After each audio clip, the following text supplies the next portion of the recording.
Okay, FM 101.7.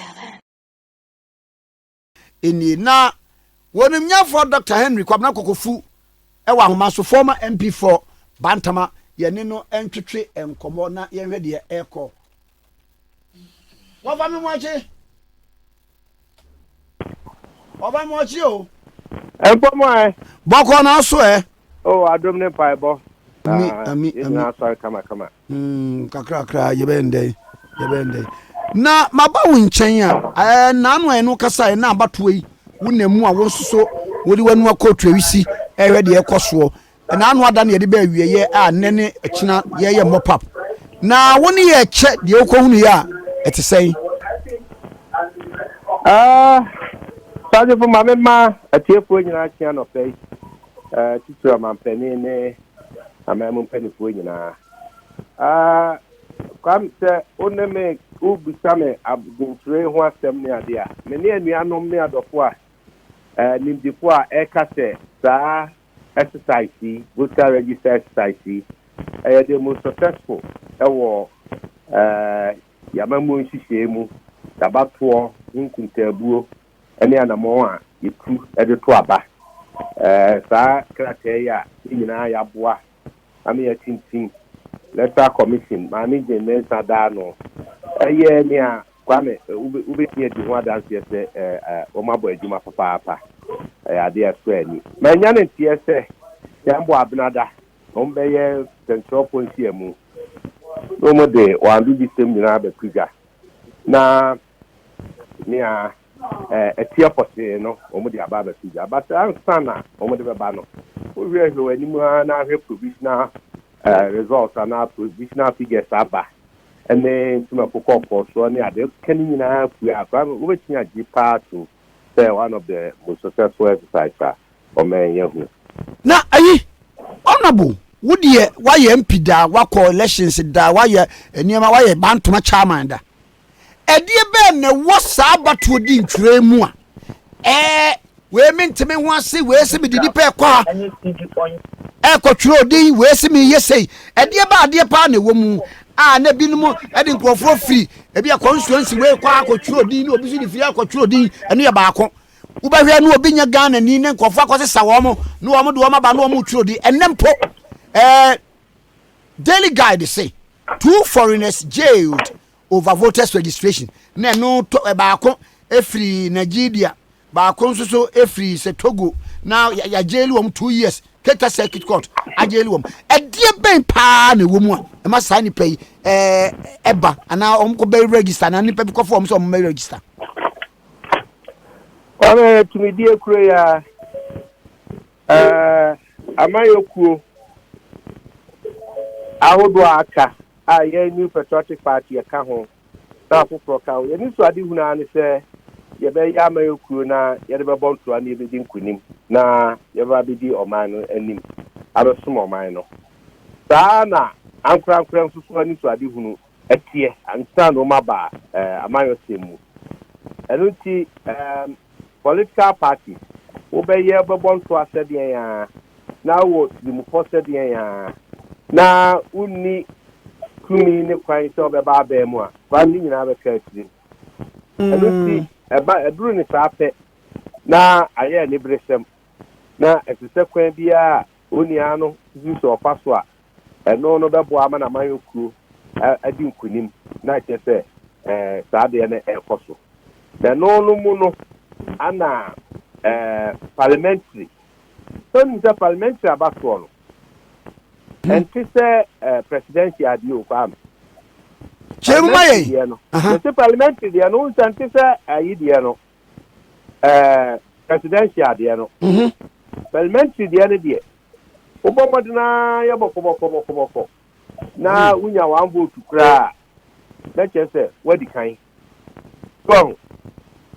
eti ho no eye dendenden ana ayade a highly competitive that you can broadcast and you say yes say na ya kwa abato so a fam say you ko yimpa kwa abato general election and your event you a process the process no na nhyɛaseɛ ne ne ho nsansoɔ ne bi ne edinkyerɛ a yɛkyerɛ ɛno nti sɛ eduru sɛ yɛkyerɛ odin no a baabi a wo constituency anaa wo mantam anaasɛ wo mpasua soɔ no dodoɔ no sɛ nipa dodoɔ no bɛkyerɛ wɔn din hɔ a na wonim sɛ wɔn yɛ wo sympathizer anaa wɔn yɛ wɔn a ɛyɛ wɔn amayɔkurofoɔ anaa nipa a ɛne wɔn amayɔkuro bɔ a ɛne na ayɛ rest assured sɛ yɛbɛto aba ama so na yɛato ama o presidential candidate nso saa na generally adwempɔ no kyerɛ na amayɔku a wunni gyidie sɛ wankasa wo Ghana a woteɛ ne wo Ghana amanfoɔ a wopiri tumi sɛ ɔba bɛdi wɔn so no sɛ wunni gyidie sɛ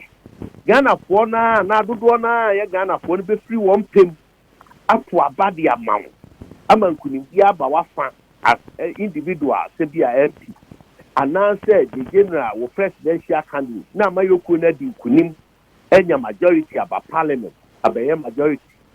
na wo presidential candidate so abɛyɛ president a fam deɛ ɛbaa ne sɛ wohwehwɛ kwan ahodoɔ bebree a wobɛfa so na nea ɛm sɛ ɛkyɛ ahyie paa na ɛmmerɛ na wokan nkɔnkɔpɛ nipa bi mfiri baabi bio a nka nkrataa mu ne mmerɛ mu no wɔn nka yɛ ho na mmom wɔn deɛ yɛkɔpɛ wɔn mu ba a yɛbɛtumi afa mmerade kwan so anaa yɛbɛtumi ayɛ rest assured sɛ wɔn deɛ wɔn bɛto aba ndi aman ɛno na akɔpa nsɛm wɔ nyinaa aba no ɛna ɛyi ɔnabue is it a case so sɛ obi wɔ hɔ a ebi a ɔcalculate ma bi a 2016 yɛde BT no ɛwɔ bi a constituency na ebi a mfa nsɛ 40 anaa 80 anaa 100 anaa 200 a na wotumi baase nipa firi baabi foforɔ number register na sɛ ɔmo toma no a obetumi awe ne saa issue no ya na nkrofo bɔ sudwe tere no ɛnso ɛyɛ adwuma kwame nsɛm yɛnu ne aka bom but ɛsɛ deɛ wodi kan ho asɛm no ɛyɛ transborder nipa a ɔmfiri Ghana ha na ofiri amanɔne baabi kwanso ɔne amekyerɛ metie paa a yɛ bɔ mmɔden akɔfa wɔn do wɔn aba abɛwura mu abɛto aba wɔn bɛsɛb the same purpose yɛ a wɔka deɛ so na afei wɔn abɛboa saa amayɔkuo na ɔno no consciously anaa n'ani da no ho na ɔbɛbɔ mmɔden sɛ ɔde saa afoɔ ne bɛba ansa na deɛ wɔka yɛ internal ɛno deɛ sɛ me wɔ me bankan na me susu sɛ me nua a wɔgyina bi a yɛmfa nsɛ kwada so ebi a ohia votu kakra bi de aka ho na nka wawe ne seat sɛ deɛ wɔkan ɛno saa deɛ ne aboa yɛ ho bantama na bi a bɛdu nsia nwɔtwe aduonu na ɛno nso conscious effort na ɛsɛ yɛde yɛkɔ hɔ ne yɛkɔ turo din ne yɛde boa enti ɛyɛ internal mechanism ana external na kwam deɛ wo ka ho asɛm yi a yɛde bi akɔ gu prison yi deɛ ɛyɛ external na no na ɛhu ɛno kwam ɛno na ɛhu paa kyerɛ sɛ wo tena ho na wo as ɔman wo tena hɔ ma nipa bɔnifoɔ no bi anaa nipa nim no bi tumi nti ɔmo kɔkɔ daadaa na ɔmo kɔkɔ tini kɔpɛ ahɔhoɔ a anka nsɛ sɛ ɔmo ba bɛto yɛ abaabi na ɔmo ba no bɛyi mpanifoɔ man a kwame ne kyerɛ sɛ constitution no article 1 a yɛka sɛ the sovereignty of the state resides in the people kwame ne ato na saraw ne kyerɛ sɛ ɔman mu naa no kyerɛ sɛ yɛne akora yɛni ahokeka yɛni nyinasoɔ sɛ yɛbɛtumi ayi yɛwɔ di anim nso ɔmampanin na nkamfoa deɛ ɔba bɛyɛ mp ɛhɔ na danger no wɔ na internal adeɛ yɛ arrangement yɛ anam de bia meken kwame ɛno nso so egu ahodoɔ bebree wobɛtumi anya wɔn saa na yɛakɔfa wɔn firi baabi aba no yɛde wɔn ba a ɛnyɛ baabi a wɔn fɛ pie yɛwura mu na ne bi a wɔn ka ho na yɛsɛ yɛde wɔn kɔ ebi a animu baabi bio yɛmfa nsɛ onua nsa nkurɔfo no bi a yɛmfa nsɛ wɔn firi Ivory Coast border no so baabi na wɔn atumi abɛwura mu a fami ebi a na saa kɔnso agyina ɛwɔ border no so na wɔn nhyɛ dɛ hia wɔn pii saa na mmom wɔn hia wɔn wɔ baabi a ebi a wɔn susu sɛ the umunya do do ho a umbetimi ya maintain seat na ana e betimi agi seat no kwanzo the dynamics no ai enti eye adia kwabe enne denti a yenyina do do ne kase this particular register is one of the best no kwame saadie exercise we a ye di nipa kodi nipa ba che nipa guso kwame awo wa che since 1992 ye ba ka dynamic bi amamu Fourth Republican Ghana kwame ye di ya che asoman na ayi papa me fa ne se minim Singapore minim Malaysia minim Europe ama hodo su bi se mi wo pepes kura na mete ho ana se makwa America na America fo ekoto wo maba na omo ye registration na mpese mko register se asade no ade tirim po na ta akiri enkrofo bi na enkrofo ye oduo ema wo mo se mo betwera man na duo so wato ama ya na se wo mo an ye ne bi a mo hia bato krata ne bi e de ye wo mo niema someone say America the example Republican and Democrat wo America no mo ho omu no nim say say American citizens epe won so be di won so a wo mu na be kire won age enti o ma hye wo Ghana ni kutupa wo pro di a ense se wo tro di a na ense se o so aba ni bi se wo be boa no na won ono no ohunu po se ye nim ebuna nimpia ohia wo mo a no de akọ aban mu woni kurum na ye de ye jeja ye ho to the sense ye tirim ye ni mu ye tirim ye fere mpo se ye kwa akọpẹ obi na no ti kurum so ne man so emu ano no de aba be boa ya be to aba man ansa na timidi aba ya fa fa eye yema obeti akase bia ohia card na anu de ye na de kwame card no oni bia no adekodi ontime nya de a ane na ochese onye omamba card no ye for omamma enti card no ye for omamma de a tempaso die bi oho a eye omamma na ebie anu sra de for a azazebo antobio robo na eko. It is ampa say we hear about registration card no voter ID no na dia koye wa dia wo buza wo de menye o man ba no menye citizen no ampa so dia be fese me de card no koye eni ho ma me enya me dia that privilege no won ka ho if you say fundamentally no we need right just say we own that card no. And the either way, no can be defeated. But no clear won't catch it and say, Yenia, my Ukupo. Yenia, Anna Yamasa, how you know. And he said, Nah, your groom pen so, Yenia Electoral Commission, Yenia Ghana, against Rena, Yenia Civil Society Organization, Yenia, against say, Yea Vigilant, Naya Bo, Ta, the Media Hupine. Enkonko ba se amanfrafo 7 prediasa won ensem pataso mu ba register no so na ye be makwan ma ebinom abo age po no ndo aba enti anamontu a minim sa nye 100% effect eno de minim pa obi asu ni nemum so de tutumre bi atwam ko ho a hu se ani na da ho yie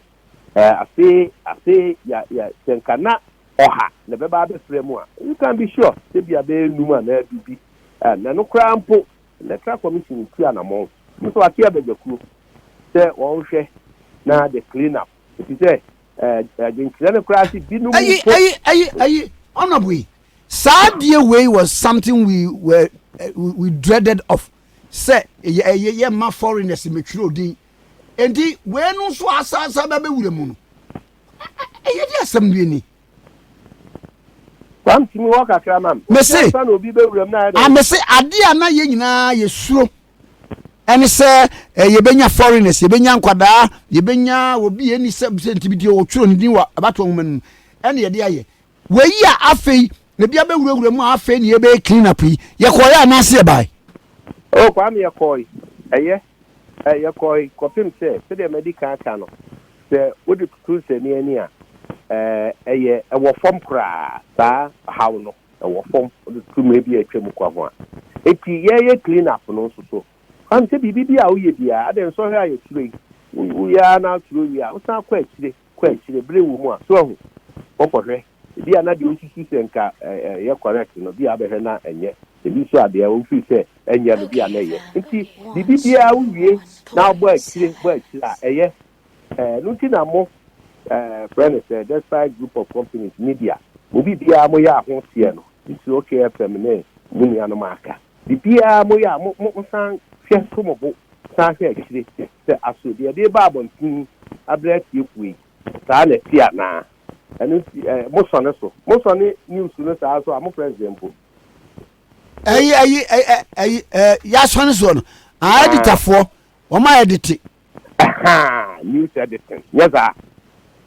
kenya za mko sabe mko fa news reflect ama dabi ba ya na mu di kujo ana dabi mo so bisa akire bi okra na so mu free mu bi okra na se mo kena yaza na mo ya no ai enti electoral commission adwuma no o ho kwan se bi wa ye nyina wie no na se no so na no na agenkire kire se nipa ni bi mfie nuru nsuso o makom kwa benia o mo paso asonso so ayi ana bo obi se me musa question bi say birth certificate is not a proof of nationality the pakro no oni birth certificate oni passport said the mamra no e kire se obatu atwo ndia e be den na electoral commission fo no approve se ampa wadi mfie sei e bia wo ya akoda na waba be wuram eno ne ye be ne dai kwa me ye ketia se ebia na obi challenge se yetiti o yini ne ho se me ba ayi kwa mpokoku oyi dipe nim ni nyina ni se o tie dunsia so na nim so ne ho so kama odi ni kugina akoturo ndi a wanya obi nhunu but obi oben no ana obi onim no etimi a challenge se akoda wonya ntie du wotwe wonya tie dunsia it is electoral commission by editing o mutrase o mbugu akonta ne to nsafre saa akoda no ene na awofo a fam da o ko suku na bi o ko suku asase e honko a wutimi de determine hunu ni so eti eno de yenyama electoral commission for ade ka wo mo bo ko mba fa so a o metimi amiyahu na the only of proof me na me challenge wo no so me na ese prove say ampa unu nfie no yes sir aye the burden of proof no the burden of proof only of proof me na me allege me na me prove yes sir ai ba fa me drum pempen so bi a na wo na ye de ato so no burden na shiti aba so the burden of defense no so e wo so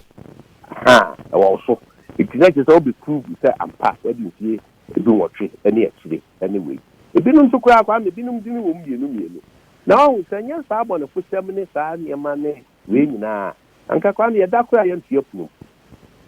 kanya ne se me no ye de na de abrambram ye puma achi a ukura dem tum twere na wa out the prison if you say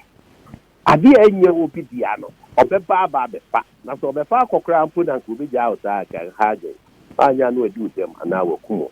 eni ti de bia bambo ne sise ne ade o nti electoral commission ti be omudi there are mechanism security features ne mechanism ne ade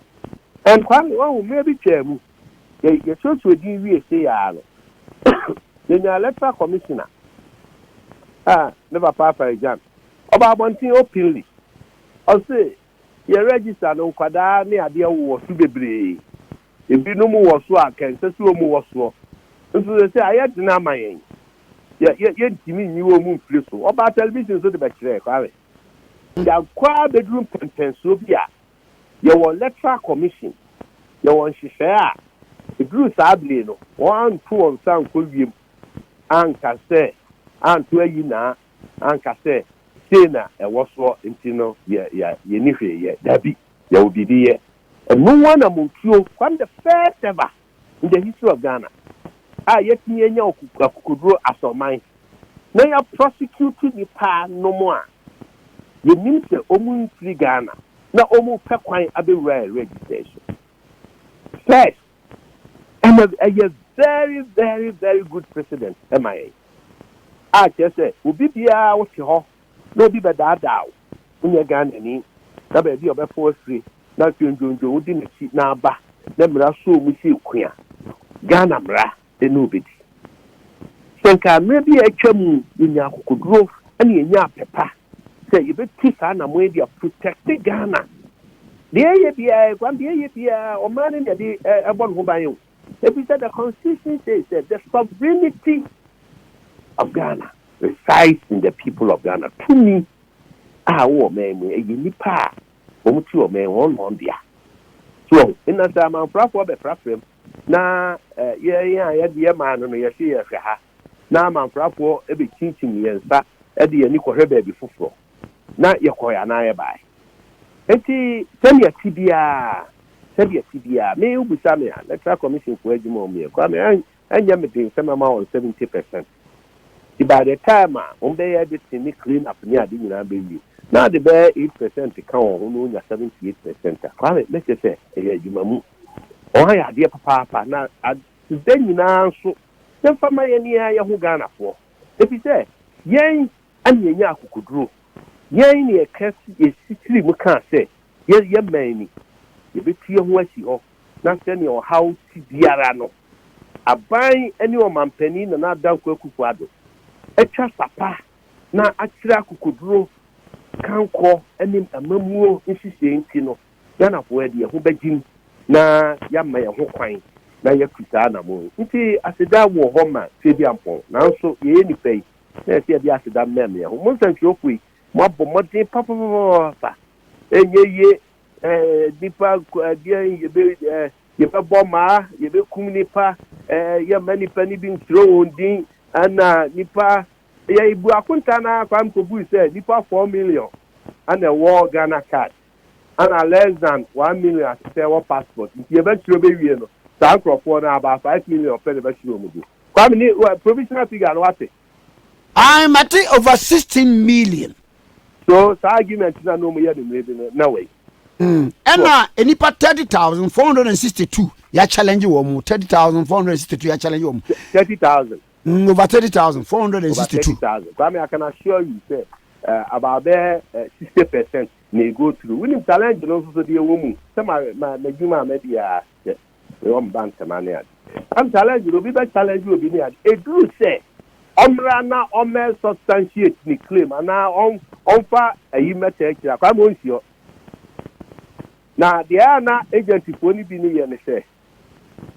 okotena ye mfa ne se me bank man na oyama yoku bi agent not ho a dudu no obetumi a challenge no kwa no na che so oye adwuma pa ni kwasmesi wa challenge be chete ne na so ye challenge hunu du se onko ne onko gina ho na asem a oka se department on sem pattern o me yi anu ana on pa ne kuma sibremra kwa ma onsio enti I can assure you about 60 to 70% are on a challenge way maybe they will go through so I imagine say though enti by and large the Fɛbi Ampɔn say ni ananka nipa bi suo se di ntwei ade a kese huhuhu ade a odi o man yi kwa wieye ade a nka ensese basoda nanso nam onyame ani monyam senti wahwa ama na baso kama amaye aban so beda na se bi se efa be nyina sigetire de bo aban tikiro mampani pasa yi hu nyina na wa ma na ha no na wo nyina ma kwan ma electoral commission tumia constitution e de amano se onye na adwuma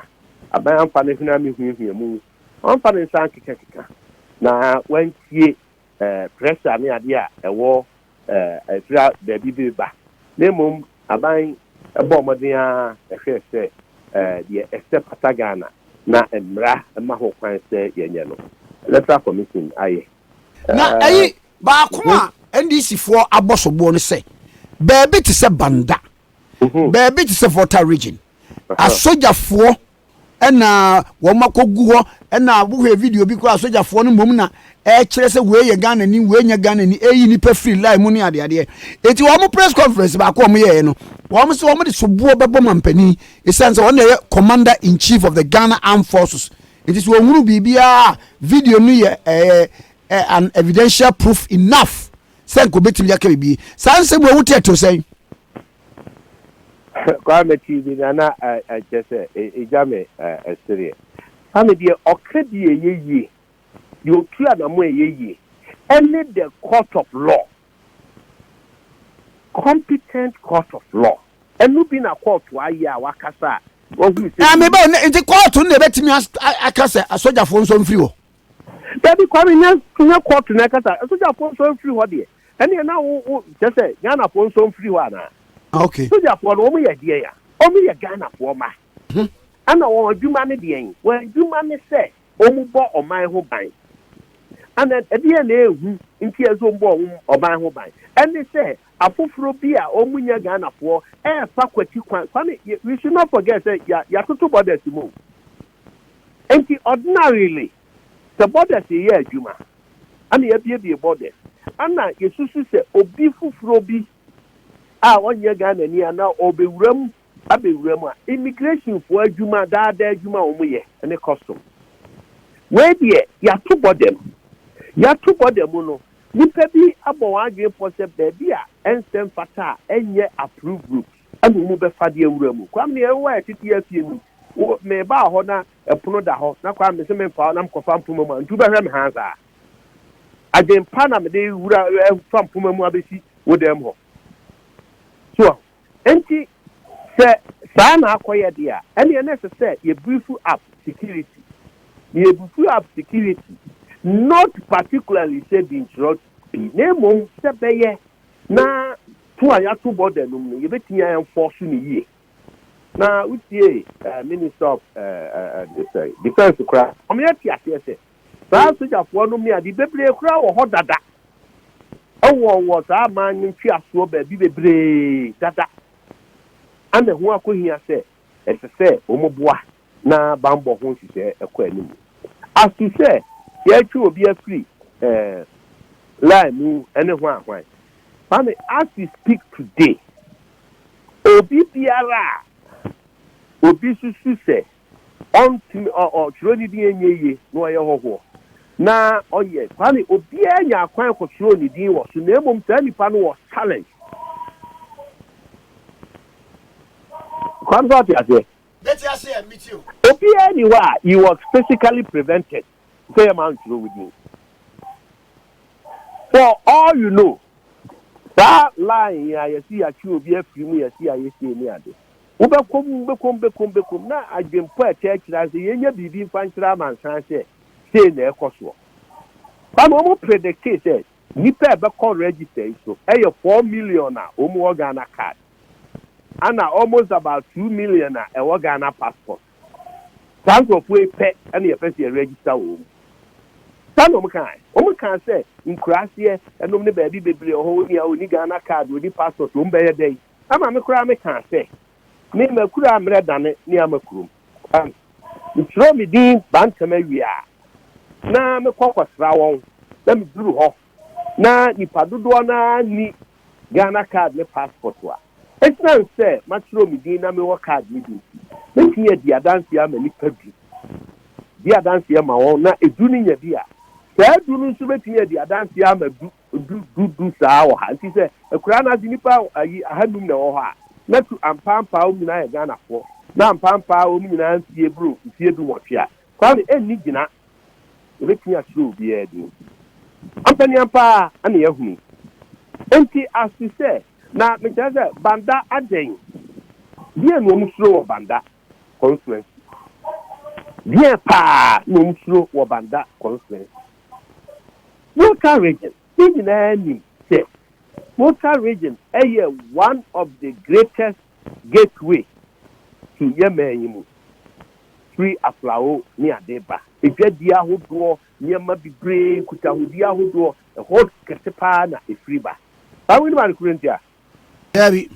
ha yentine se wo fa Ivory Coast border na no ye western border yes sir udu Ivory Coast pe wapem ya ka nyina yisio kuro bia ni hobio oma bia ni hobio ana ye ni Ivory Coast dwadie wo de toto ye ni Nigeria utra aflaw na duru Benin na ko wura Nigeria o ko Cameroon o ekiche se sa hofo ni nyina Michewo. Honorable. Sorry. Aba ayento aso. Bachu. Eti me ka se ufa utra flower duru Benin ko duru Nigeria. Na uto aso ko Cameroon ni kura aka nyina. Nti se obi ye na agin so obesina twam. Na opeso ofa by road. Hono ma no mbefa. Afa ye ne Nigeria nkuta ho die ni dwadie. Ya de kwa animu kese pa. Enunti sa gateway no ade a eho akohia ma oman ni yie papa both ejadie any security issue kwa we say many times papa wo de onim research how many times Togo for entu omo bodamu against yedie bebre o say ayi sabre no kra no president and so the bufu no okudare kra otuntu bodanu asa na okudare aba so enti a strategic both for security and commerce. And okay, yes, sir, what I am now the DDC and I think here, Oja and do. The name on board there. I want to so because in Corona, any issue, the promo, what from say? Edia. Amama na wo ye tipia issue isitari ni won ho me ade no Lockland oh ai won ti wo mu faye ha wo ma bampo ano ha aba be fa won ne ma de akọ we ha boss ni ade nti on say ye ne odwadie ni nti border ho no nya de a ye didi ho agrofra on kai say maybe a terrorist ni ne ma Ghana ya so atuo ni ade bebre kogu ho so ka sabrem Mikai ya so atu anu kura ni pobisa ho nsem aden nanso abambofo nim die ntia enti yesre obi anyi ntum se be dia yaduro no adwuma no yaye oman no yaye eje obi animonyam die yenka se oman no yaye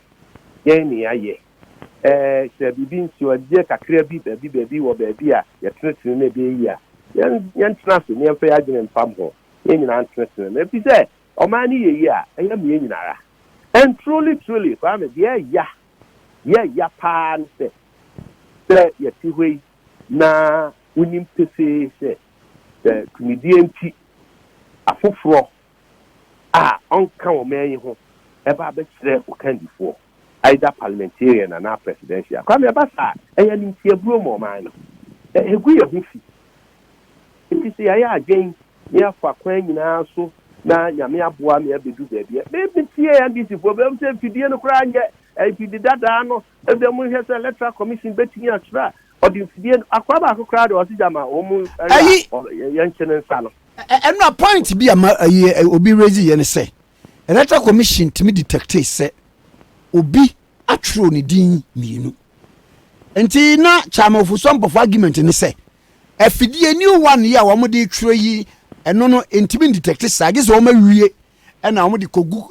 kuru akese ni mu enu atumi detect it is a letter commission ba bonten say afidie no reject obi a wakotro din oba bia it means say wo de dada ne bi fry argument we fi chama ofuso mpofo wo gene say ozo ebize wo de dia na de dada no na chese na de dada ne bi afrent dada ne timi detect nipa wo ma tro mienu na munu yi de en detect kopim ebra wo mo be ye saa mo be sene nyina mu no ene betumi aye dear chancem kure kwame the bottom line is electoral commission etumi detect say ampa kwesi menu na fiamansa watro ni din bi kwame eye ananye o say eye den say electoral commission ehihie mu o matumi detect say ampa obi atro ni din bi ana amiensa ene enye no wo se o mutumi detect say ebre mu a sa na montuo na ananye ai wo se o mutumi detect say ebre mu a chama hello ya honorable wo se so wɔn ti bi detect ni sese ebire mu a. Sajabo. Ha mi wɔso mpatsɛ ɔte mi nka. Me say enti ɛnyɛ sɛ electoral commission atumi detect ana. O wɔyɛ na wɔn argument no wɔn positive sɛ machine dadan. Aha. Ɛna ebetumi ayɔ sɛ adwuma no mprempren. Nti sɛ wɔn ba abɔnten bɛyɛ saa deɛ ne kyɛ sɛ adeɛ no akɔyɛ sɛ enura nkwan no yɛde awɔ ɛnɛ deɛ no. Kwa yɛmfa ne mpo sɛ saa de tie wo deɛ menim na wo deɛ yɛmfa ne mpo ba sɛ saa de tie enti deɛ ne sɛ mu electoral commission owns machine no adeɛ onu net deɛ onu machine obɛtɔ ne kyena sɛ saa mpo na tia deɛ ne sɛ mu ana yɛkɔ yɛ anim a yɛkɔ ne papa mu ne yɛpɛ ne papa ne sɛ ebire bi twaa mu na electoral commission panin boss yewura afarijan na babonte sɛ nipa twotworo mu di bebrebe na wo so ebinom yɛ ahɔhoɔ a ɔmu sɛsɛ ko mu bafoɔ ebinom yɛ nkwalaa enti ɔmamu ni nyinaa moa ɔto ne nsa kɔ wiem a wɔntumi anya ho hwee saa bere na nya saa machines na hɔ na nya saa machines no ana yewura afarijan ɔba abɔnten bɛka ne yewura puso mpɔfo ɔma nte hɔ these are hard facts and your public factor available or public space. So at one point in time, the electoral commission has thrown their hands in despair. Na babu abu, who no obey our pass answer me home. And then your electoral commissioner, akukudro council, nimdia council. See, yay, you feed the natural say, the Numian son 9 new into a binyada idea, but say, yeah, you now, Manabaswa, no so sign, I can pass them for probable. Fam. Anyway, that children, some Kekani, I didn't be any who are best son, figures in any Media yet. So as a quarter, I say, Abobo. So, we'll be called to see other, then try ye. Now, yes, one call a man near the Nequa. The chief before any woman could, I don't know. I'm on the free court to perform be a bear too. On the free court to honor a down honor for burn also. Abu Bodi and Qua. A new festival, our court no order now. I am so. I see. Medasi. Miss Medasi pa. That's the pa. Now my idea come. Yeah, that. Yes, that's it. Okay. And I say, will be a hawk. Let be a dream. Be being a dear plan, dear. In our idea, say, you may have say, not be a dear, dear. So, many are no mebuni, or passive way. The dear near coffee won't say, Mummy dear anymore, and not dear. Ye is after no busame. Lawyer Kuku now walk fast away. Now, Baway. So, then you see the Diana, here for me. Now, your dear, yes, Daniel, see, the Damasi or Madamasi. Yes, that's a pa. Yes, that's it. Bye bye. Okay, 101.7. So, the for Dr. Henry Kwabna Kokofu, former MP for Bantama, former chairman for Bantama, and your name Kono. Okay, FM 101.7.